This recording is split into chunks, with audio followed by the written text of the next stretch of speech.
जय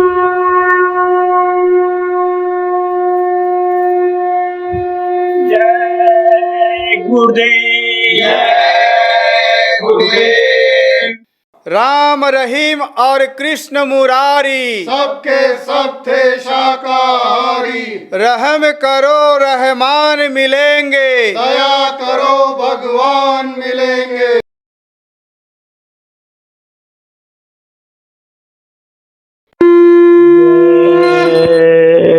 गुरुदेव।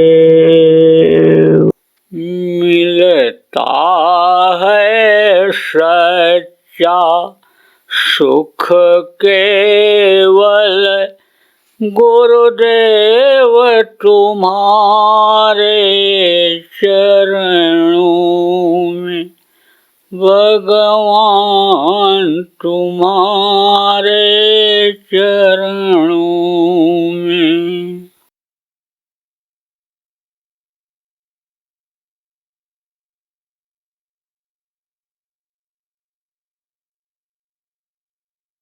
मनुष्य शरीर में आना पड़ता है, मनुष्य शरीर से ही रास्ता खुला हुआ।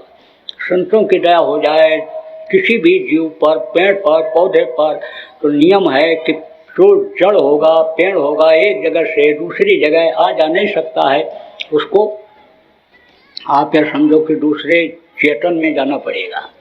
चाहे वो चींटी हो जाए, चाहे वो मुर्गा भैंसा हो जाए, चाहे वो गाय बैल हो जाए, तब मनुष्य शरीर मिले, लेकिन सीधे नहीं मिलता है। लेकिन संतों की जब दया हो जाती है, सीधे मनुष्य शरीर दिला दिया करते हैं। पावर तो बहुत होता है।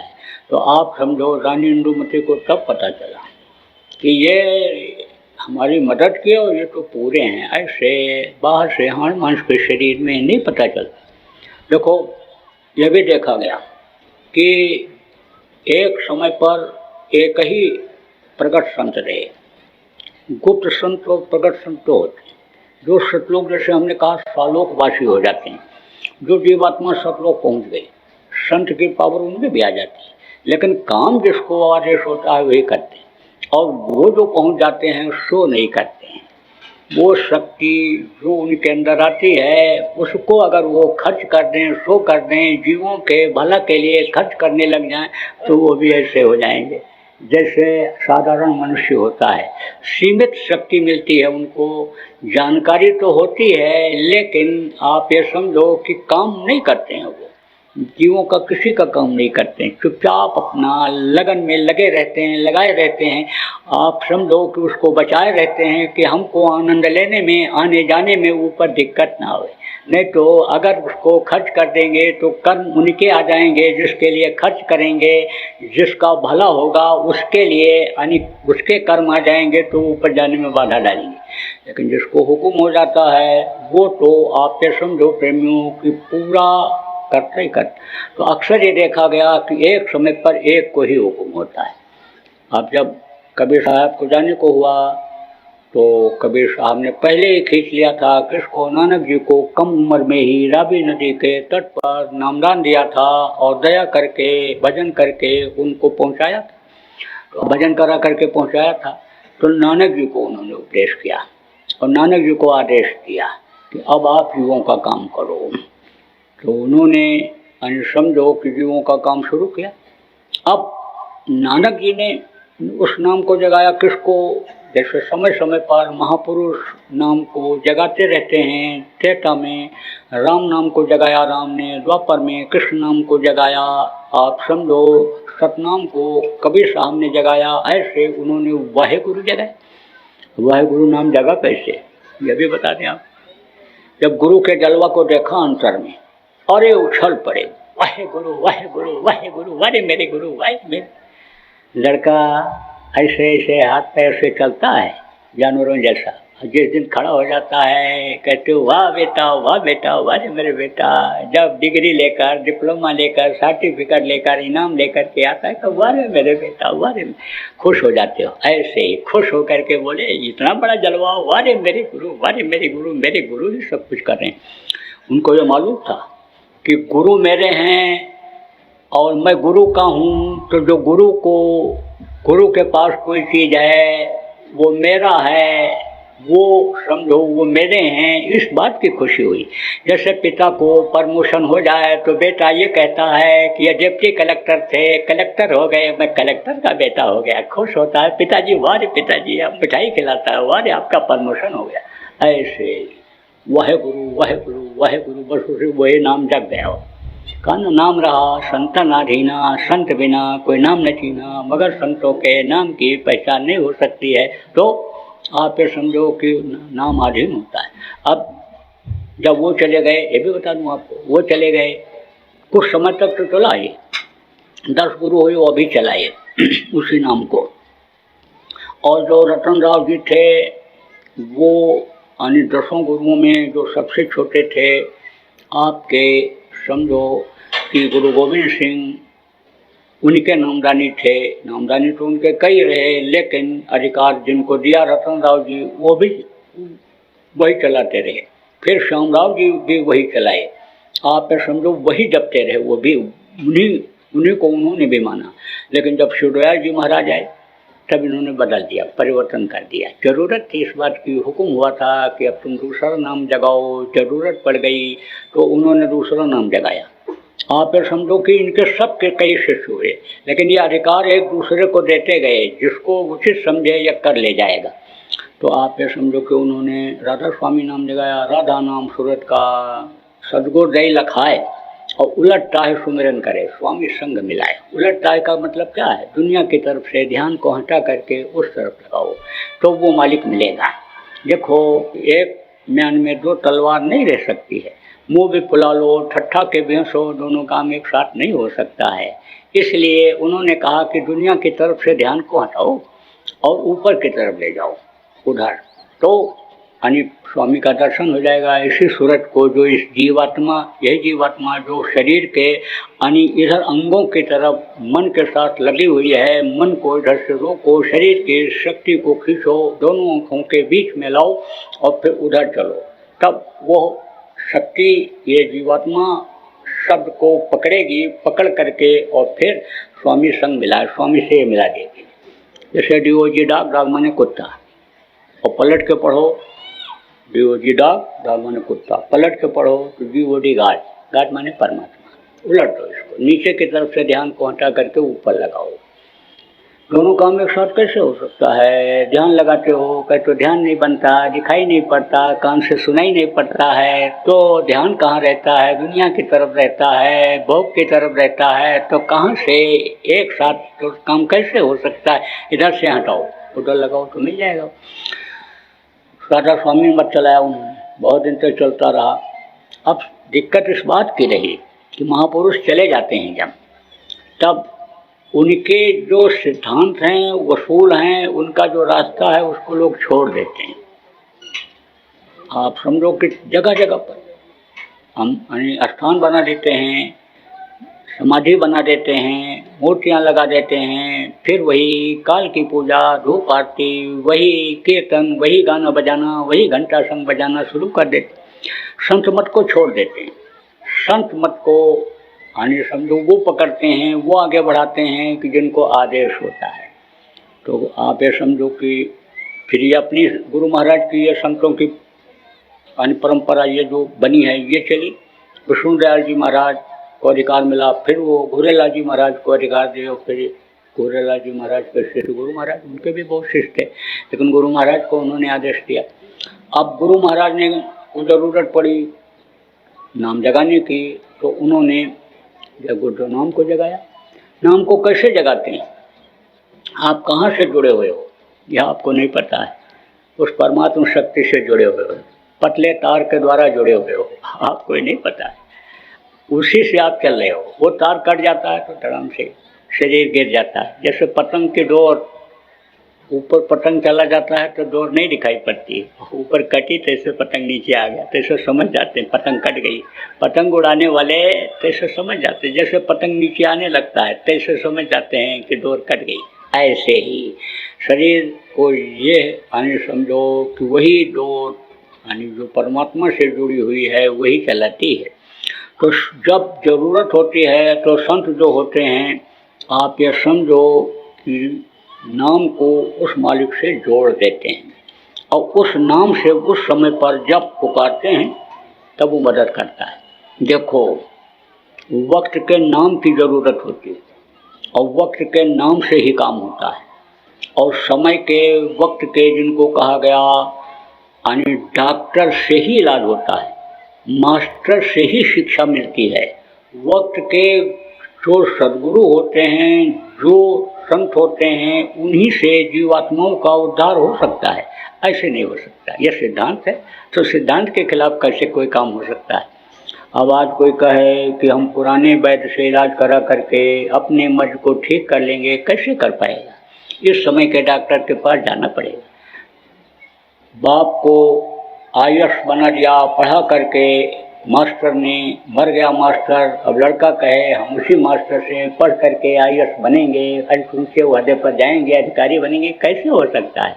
मौजूदा के पास तो जाना ही पड़ता है प्रेम, संभाल के लिए भी जाना पड़ता है। मान लो मास्टर साहब का ट्रांसफ़र हो गया, मास्टर साहब का शरीर छूट गया, तो वो जो पढ़ने वाले बच्चे होते हैं वहाँ पर जो मास्टर साहब आते हैं पढ़ाने के लिए, उनके पास जाना पड़ता है, संभाल के लिए जाना पड़ता है। ये सोचे कि हम पढ़ करके ही पास हो जाएंगे, संभाल के लिए उनके पास नहीं जाएंगे, उनकी बात नहीं सुनेंगे, हमारे पुराने ही मास्टर साहब रहेंगे, कैसे हो सकता है।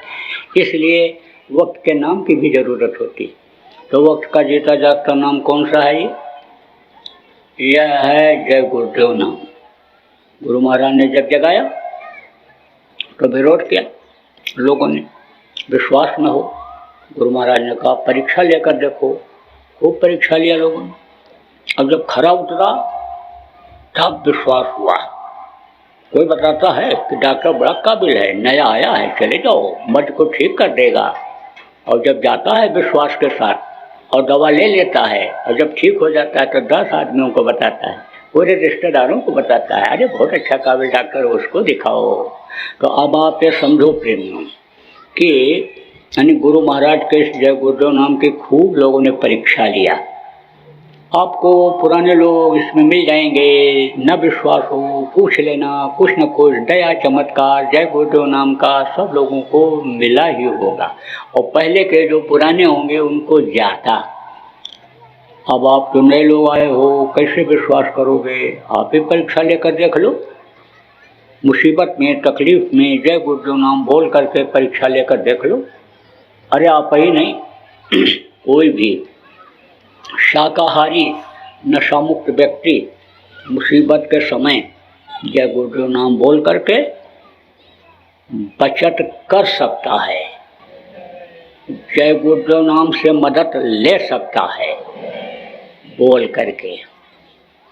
देखो, कोई दिन ऐसा नहीं है कि जिस दिन हमको मरीज ना मिले, घर की समस्या वाले लोग ना मिलें। लाइन लगी रहती है ऐसे ही लोगों की। इसमें जो लोग बैठे हो, अगर पूछा जाए सब खुशहाल हो, तो सच्चे दिल से अगर कहा जाए बताओ, तो चुप रहोगे, बोलोगे नहीं जल्दी। कोई ना कोई परेशानी सबको है, चाहे धन की कमी हो, और चाहे रोग हो, और चाहे लड़ाई झगड़ा हो, परेशान सब रहते हैं। जो नहीं सीख पाते हैं खाना रहना, अन्य समझो उनके यहाँ ज़्यादा परेशानी रहती है, ज़्यादा बीमारियाँ रहती हैं। इसी में आप देखो बहुत से लोग ऐसे हैं कि जिनके घर में कोई न कोई बीमार ही रहता है और रोज़ लड़ाई झगड़ा होता है। और ये ना बताऊँ, कोई चैलेंज करो तो मैं बता दूँगा, 10, 20, 50 को बता दूँगा। और बात अगर गलत निकल जाए, मेरी एक भी बात मत मानना, और सही निकले तो आप मेरी बात मान लेना, शर्त रख लो। तो सब परेशान हैं। अब इतनी संख्या बढ़ती चली जा रही, किसको कहाँ तक क्या बताया जाए। देखो, उम्र हमारी 73वां हो गया, 73 साल की, 73 जिसको कहते हैं। इस उम्र में तो बहुत से लोग चारपाई पकड़ लेते हैं। हमसे जो कम उम्र के थे दुनिया छोड़कर चले गए, लेकिन अब क्या करें, महात्मा गिरी सिर पे पड़ गई। बहुत कठिन काम महात्मा गिरी, नामदान देना बहुत कठिन काम है। लेकिन अब क्या करें, झेलना पड़ रहा है। एक कहावत है कि उखली में सिर डाल दो तो कितने मूसर पड़ेंगे, कोई पता है, कोई ठिकाना। तो भाई अब सरल तरीका निकालना पड़ेगा। तो देखो प्रेमियों, आपको मैं बतलाता हूँ कि आपको कोई भी घर बनाना हो और विवाद कोई न हो ज़मीन जायदाद में, या उस घर में कोई तकलीफ न रहती हो, आपको बीमारी न रहती हो, तो कोई भी घर बना लो, हमको कोई एतराज़ नहीं है, ना हमसे पूछने की ज़रूरत है। लड़का लड़की पढ़ लिख लें, बड़े हो जाएं, तो आप कमाने लगें तो उनका शादी ब्याह देख करके अपने हिसाब से कर दो। ये ज़रूर अपने अनुभव के आधार पर करो कि लड़का लड़की को संभाल ले जाएगा, लड़की हमारी दूसरे के घर जाएगी, वहाँ सेट हो जाएगी, लड़ाई झगड़ा या यानी समझो तलाक का, दहेज का, मुकदमे की नौबत नहीं आएगी। ये ज़रूर देख लो। आप अपनी ही जाति में देख लो, अपने ही धर्म के मानने वालों में देख लो। कहते हैं पहले पढ़ाई और फिर उसके बाद में यानी कमाई और तब उसके बाद में सगाई। पहले तो कुछ कमाने लगे तब करो, नहीं शादी के दूसरे दिन से ही खर्चा शुरू हो जाता है। और जब लड़का कमा करके नहीं लाता है तब कुछ कुछ शुरू हो जाता है। इसलिए इस चीज़ का ध्यान रख के शादी ब्याह अपने हिसाब से आप कर लो, हमसे कुछ पूछने की ज़रूरत नहीं है। आप समझो प्रेमियों, आपको कोई भी बिजनेस व्यापार अगर करना हो तो आप करो, लेकिन सीख करके करो, अनुभव ले करके करो और अकेले करो, या थोड़े पैमाने पर करो लेकिन अकेले करो। आप जब पार्टनर बना लेते हो, झगड़ा होता है और हमसे पूछते हो तब कहते हो आपने कहा था। तो हम सब के लिए इस बात को बता दे रहे हैं कि पार्टनरशिप का काम अच्छा नहीं होता है। लालच करोगे आप ठग जाओगे। ठगों की बहुत ज़्यादा इस समय पर बढ़ोतरी होती चली जा रही है। ज़्यादा आपको लालच करने की ज़रूरत नहीं है। गुरु महाराज ने बोरा पहनाया, टाट पहनाया, मैं भी पहनता था। जब आदेश हो गया नामदान देने का, उन्हीं के हुक्म से उतार दिया था। 1 करोड़ लोगों ने बोरा टाट उस समय पहना था। बहुत से लोग तो चले गए, कुछ हैं भी। गुलाबी पगड़ी बनवाया था मैंने लोगों को बचत के लिए, आने वाले खराब समय से बचत के लिए, उनके पहचान के लिए कि बज रहा काल का डंका, कोई बचने न पाएगा। वैसे समय पर कम से कम पहचान तो रहे कि ये संत के जीव हैं, दया करके छोड़ तो दे वो। इसलिए मैंने गुलाबी कपड़ा लोगों को पहनाना शुरू कर दिया। अब कोई गुलाबी पहन कर आ जाए, टाट पहन करके आ जाए, साधक बन करके 3 घंटे बैठ जाए तो साधना की बात करने लग जाए, आप तो समझो सतलोक से उतर के आ गया है। अब वो पैसा मांग ले, रुपया मांग ले, शादी के लिए, लड़की के, बीमारी के लिए, परिवार वालों के लिए, या ये लालच दे दे कि नौकरी लगवा देंगे, प्रमोशन करा देंगे, एडमिशन करा देंगे और आप दे दो, कोई गारंटी नहीं है कि वापस हो जाएगा। इसलिए ज़्यादा लालच में पड़ते क्यों हो। अपने प्रारब्ध पर विश्वास करो, कर्म को करते जाओ, जो प्रारब्ध में होगा मिलेगा। और आप जब सतगुरु का, सच्चे गुरु का दामन जब थाम लियो, तब आपको ये बात समझ लेना चाहिए कि जो प्रारब्ध में भी नहीं है और ज़रूरत है आपको उस चीज़ की, तो वो चीज़ आपको मिलेगी। इसलिए आप अपने भाग्य पर भरोसा करो। अब आप समझो प्रेमी, छोटी छोटी बातों में लड़ाई झगड़ा हो जाता है।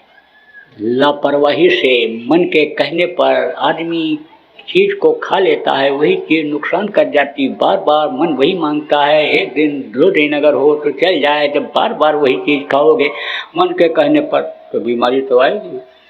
इच्छा से ज़्यादा जब खा लेते हो, भूख से ज़्यादा खा लेते हो, मन के कहने पर खा लेते हो, तब तकलीफ आती है, तब ऑपरेशन की ज़रूरत पड़ती है।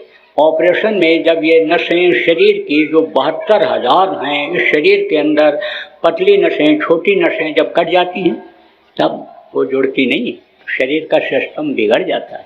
तो क्यों ज़रूरत पड़े ऑपरेशन की। थोड़ा खाओगे हजम हो जाएगा, आराम से शरीर चलता रहेगा। देखो अक्सर झगड़ा बहू और सास में होता रहता है, छोटी छोटी बातों में झगड़ा हो जाता है। बस केवल भाव से ही यानी समझ लो कि अपनापन नहीं हो पाता है। भाव किसको कहते हैं, जैसे एक चारपाई पर 2 अन्य लोग लेते हो, एक भाई हो एक बहन हो, तो उसके भाव अलग रहते हैं। और पति पत्नी के भाव अलग रहते हैं। भाव खास चीज होती है। बहू आई, अब ये सोचिए हमारी सास है और माँ हमको छूट दिए हुए थी घर को चलाने की, काम करने की, देख रेख की, उसी तरह से पहुँचते ही कब्जा इस पर भी कर लें, इसके तिजोरी की चाबी मेरे ही पास आ जाए।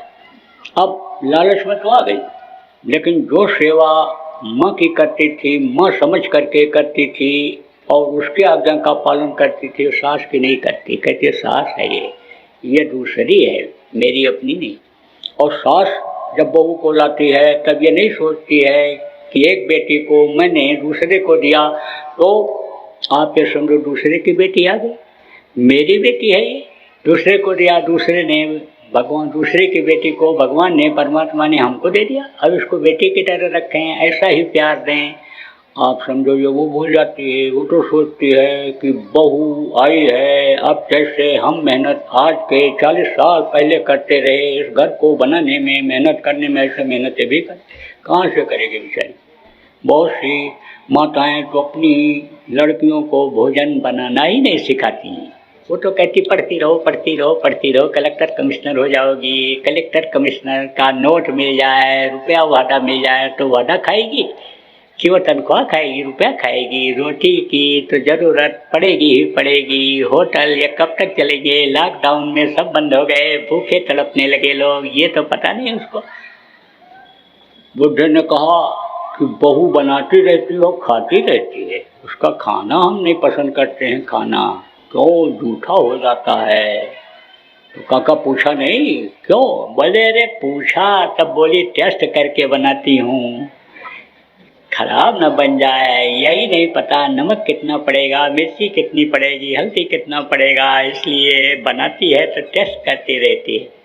तो अब आप ये समझो प्रेमियों कि अगर यह सोच ले यानी कि ये उसी तरह से करे तो बेचारी कैसे कर पाएगी पढ़ी लिखी जो बहू आई है। सेट करने की ज़रूरत है। आप सास भी बैठी हो और बहू भी बैठी हो।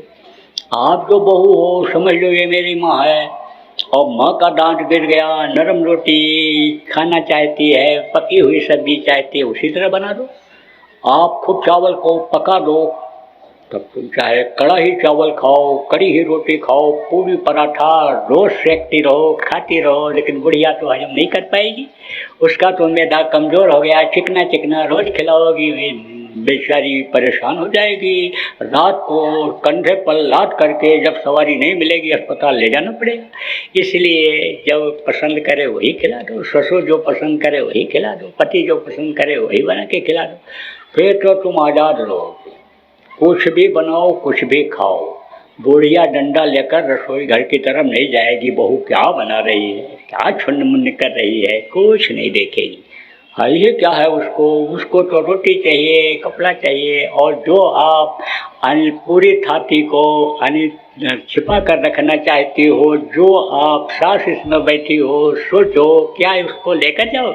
अरे उसी बहू की हो जाएगा कुछ दिन के बाद, धीरे धीरे जिम्मेदारी सौंपती जाओ। अब तो आप कर भी नहीं सकती हो, बुढ़े लोग आप कर भी नहीं सकते हो। लड़कों को क्यों नहीं आगे बढ़ाते हो, क्यों नहीं काम सिखाते हो? कहते हो हम बहुत बिजी बहुत बिजी बहुत बिजी। अरे काम सिखाओगे, बच्चे करने लग जाएंगे तो ये आपका की व्यस्तता खत्म हो जाए। संगत में भी अगर इस चीज़ को आप लोग जो जिम्मेदार हो पकड़े रहोगे, नए लोगों को नहीं सिखाओगे, नहीं जोड़ोगे, तो कहाँ तक आप लड़ पाओगे, लड़ाई हार जाओगे। जैसे आदमी अपने इस शरीर से हार जाता है, ये जीवन का सफ़र में चलते चलते हार जाता है, थक जाता है, इंद्रियां शिथिल हो जाती हैं, बुढ़ा पड़ जाता है, निराश हो जाता है, ऐसे उसमें भी निराशा आ जाए। तो देखो छोटी छोटी चीज़ें आप ये समझो कि यही दिक्कत कर जाती हैं। और कोई आग हो तो आपको पानी, छोटे बन जाओ तो सब प्यार करने लग जाएं। बुढ़ापा बड़ा कठिन होता है। जो ये लोग जवान लोग आप ये सोचते हो खाने पीने मौज मस्ती की उम्र है, हम बुढ़ापे में वजन कर लेंगे, कुछ नहीं हो पाएगा। हाथ पैर आँख कान सब ढीले पड़ जाते हैं। आप समझो कि जीवन ये बोझा हो जाता है, भार हो जाता है। समय पास करता है बुढ़ा बैठा रहता था। तो कुछ लोग परोपकारी होते हैं। परोपकारी किसको कहते हैं? जो ज्ञान है बांटते हैं, दूसरे की मदद करते हैं। बहुत से लोग देखो ज्ञान को, विद्या को लेकर इस दुनिया संसार से चले गए और कुछ लोग बांट के गए, उन्हीं का नाम गुरुओं में रहा, उन्हीं का लोग पूजा करते रहे, उन्हीं के नाम से संस्थाएं चालू हो गई जिन्होंने बांटा जिस चीज़ को। आप ये समझो, लोगों के लिए लगा दिया, धर्मशाला बनवा दिया, गौशाला खुलवा दिया, बावली बनवा दिया, यानी खर्च कर दिया धन को, उनके नाम से कहते उनकी बगीची है, ये उनका कुआं है, ये उनका नाम चल रहा है। ऐसे ही तो बुढ़ा बैठा रहता था, लोग आते थे, कुछ पूछते थे, बताता था, अपने मन से भी बता देता था। लड़के बैठते थे जो इच्छुक थे, बच्चों को ज्ञान लेना चाहिए। ज्ञान आप समझो कि आखिरी दम तक रखना चाहिए आदमी को। ये ज्ञान आदमी के काम आ जाता है। धन दौलत रुपया पैसा काम नहीं आता है, लेकिन जो ज्ञान होता है वो काम आ जाता है। बैठे हुए हो, आपके पास रुपया नहीं भी है और आपको ज्ञान है, कोई बात किसी के बारे में बता दो, कौन रोटी बना के लाएगा खिलाएगा। तो ज्ञान लेना चाहिए। बैठे तो बैठा हुआ था तो लड़के आए, बोले बाबा सुनाओ। नहीं बोला कुछ, तबीयत नरम थी, इच्छा नहीं होती तबीयत नरम रहने पर, कुछ अच्छा नहीं लगता है। अभी कह दिया जाए भूखे रहोगे लेकिन भगवान साथ रहेंगे, कहोगे कह दो पहले पेट भर दें तो भगवान भी अच्छे लगेंगे। बीमार हो जाओ, उठ बैठ न पाओ, कहा जाए भगवान आपका पंखा जलेंगे। तो जो मांस मछली खाए हो, जिनके अंदर गंदगी है, वो तो कहोगे हमको भगवान नहीं चाहिए।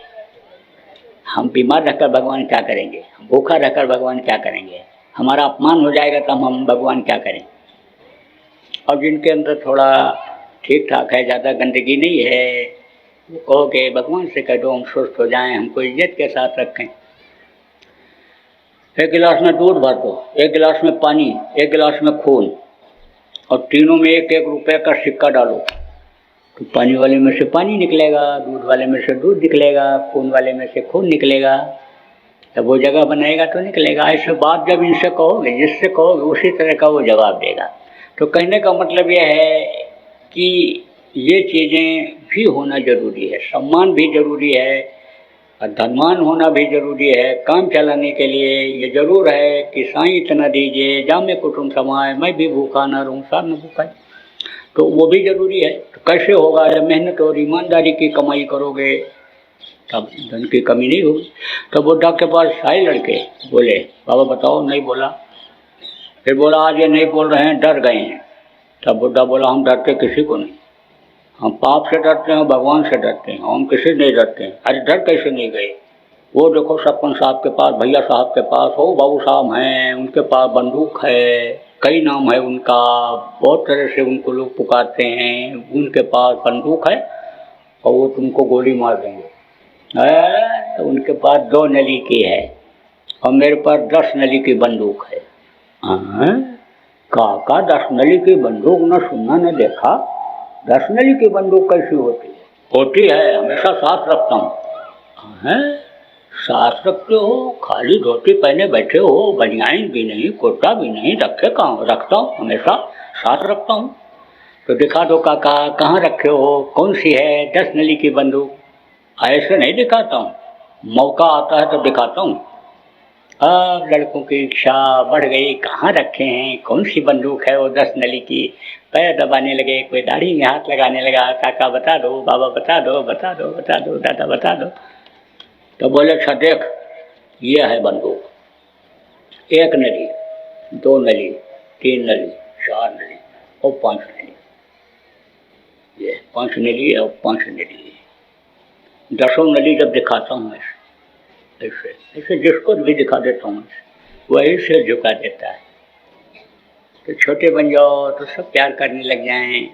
तो आप प्रेमियों मोटी मोटी बातों को समझो और इनको अमल करो तो तकलीफ़ों में तो आराम मिलेगा, लेकिन इस समय पर तुरंत लाभ मिलने लग जाए उसके लिए किसी को किसी भी प्रकार की तकलीफ़ है तो उसका उपाय मैं बता देता हूँ। देखो ये जय गुरुदेव नाम वर्णात्मक नाम गुरु महाराज का जगाया हुआ इस समय अपने पूरे पावर में है। जिनके यहाँ भी किसी भी तरह की कोई भी तकलीफ रहती हो, आप सब लोग पूरा परिवार एक जगह इकट्ठा होकर जय गुरुदेव नाम की ध्वनि बोलो और लोगों को बुलवाओ और जो भी नामदानी नए या पुराने हैं सबको बैठा करके सुमिरन ध्यान भजन रोज कराओ। और घर में किसी भी तरह का मांस मछली अंडा आना नहीं चाहिए, शराब नहीं आना चाहिए। जहाँ पर पूजा करो, जहाँ पर नाम ध्वनि बोलो, वो जगह साफ रखो और इस मानव मंदिर को भी साफ रखो, तभी आपका पूजा उपासना कबूल होगा। इतना यज्ञ, इतना तप, इतना जप, इतना सब कुछ कर रहे हैं, हवन प्रसाद चढ़ा रहे, तीर्थों में जा रहे हैं, इतना सब कुछ कर रहे, प्रार्थना कर रहे, पाठ कर रहे, लेकिन कबूल क्यों नहीं होता है? फल उसका क्यों नहीं मिलता है? सुख शांति क्यों नहीं आती है? मंदिर ही गंदा है। इसी के अंदर मांस भी डाल लिया, मछली भी डाल लिया, अंडा भी डाल लिया, इसी के अंदर मुर्गा भैंसा बकरा गाय बैल सुअर सब डालते चले जा रहे हैं, तो कहाँ से पूजा उपासना इबादत कबूल होगी? नहीं होगी। सब कुछ होते हुए भी शांति नहीं मिल रही, सुख नहीं मिल रहा, समय पर जाड़ा, समय पर गर्मी, समय पर बरसात नहीं हो रही। तो इसको साफ सुथरा रखो और घर को भी साफ सुथरा रखो। जहाँ पर बैठकर आप नाम ध्वनि बोलो। अब अक्सर ये शिकायत आती है, औरत कहती पति शराब पीता, मांस खाता, कभी कोई आदमी भी बोलता है कि औरत नहीं मान रही, खाती पीती है। चलो कोई बात नहीं, घर में नहीं बनना चाहिए, लेकिन प्यार से उसको बैठाओ। ये कोई ज़रूरी नहीं है कि आपकी ये संगत की बात को वो मान ले, नामदान ले ले, आपकी हर बात को मान ले, लेकिन कुछ बातों को चाहे औरत हो चाहे आदमी हो वो मानता ही है। प्यार से आप मना लेते हो, प्यार से मना करके आप नाम ध्वनि में बैठाना शुरू करो, तब अंदर में कर्मों की जो गंदगी है, इस जगह जो नाम के बोलने से उसकी सफाई होगी। अब जब सफाई होगी, अंदर से उसकी इच्छा जगेगी कि भाई नामदान लिया जाए, तब आप ये समझो कि जैसे लोहे को जिसके ऊपर जंग लगा हुआ हो, पत्थर से छुआ हो, पारसमणि से पत्थर से छुआ हो और सोना न बने, ऐसे अभी नहीं बनेगा। और जब साफ हो जाएगा तो पत्थर से सोना आप यानी समझ लो लोहा के छुआने पर बना लोगे, उसी की आत्मा फिर स्वर्ण रूप में हो जाएगी। जब तक इस तीसरे तिल पर रहती है, आप ये समझो प्रेमियों कि ये यानी एक तरह से लोहे के घेरे में रहती है। लोहा रहता है, इसका लोहा की उतनी कीमत नहीं होती है। जब ये सहस्रदल कमल में पहुंचती है तब इसकी कीमत पीतल की तरह से हो जाती। फिर उसके बाद में आगे त्रिकुटी से आगे जाती है, तब इसकी त्रिकुटी में जब ये रहती है तब इसकी कीमत यानी समझो तांबे की तरह, तांबा कीमती होता है। और जब ये उधर की यात्रा कर लेती है, सतलोक पहुंच जाती है, तो सोने जैसी इसकी कीमत हो जाती है, तब इसकी भी कीमत हो जाएगी, जीवात्मा की कीमत हो जाएगी, पुरुष के भी जीवात्मा की कीमत हो जाएगी। जीवात्मा की कीमत को समझा कहाँ आपने? ये तो बड़े बड़े देवी देवताओं को बना सकती है, अंडपिंड ब्रह्मांड जिसको कहते हैं वो बना सकती है। ये तो परमात्मा की अंश जीवात्मा है। छोटा टुकड़ा हीरे का हो तो भी देखो कितना कीमती होता है, ऐसे ही छोटी ही अंश जीवात्मा आपके शरीर के अंदर है तो उसकी कीमत क्या नहीं रहेगी? लोहा सोना से और दुनिया की चीज़ों से ज़्यादा रहेगी। जय गुरुदेव। सरकारी व गैर सरकारी अनुदान के लिए बिना सत्संगियों के सहयोग द्वारा जनहित के कार्यों में लगी हुई बाबा जय गुरुदेव धर्म विकास संस्था का मुख्यालय पिंगलेश्वर रेलवे स्टेशन के सामने मक्सी रोड, उज्जैन, मध्य प्रदेश में है। यहाँ पर सत्संग व नामदान का कार्यक्रम होता रहता है। अतः आप श्रोताओं से अनुरोध है कि बाबा उमाकांत जी महाराज के आश्रम उज्जैन एक बार परिवार सहित जरूर पधारिएगा। जय गुरुदेव, जय गुरुदेव। आपके सुझाव के लिए व्हाट्सएप नंबर 9575600700। जय गुरुदेव, जय गुरुदेव।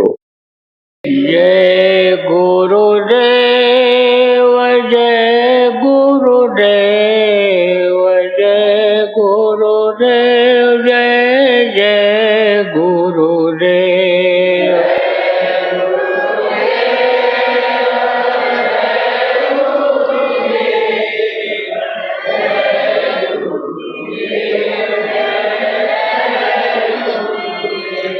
जय गुरुदेव, जय गुरुदेव जय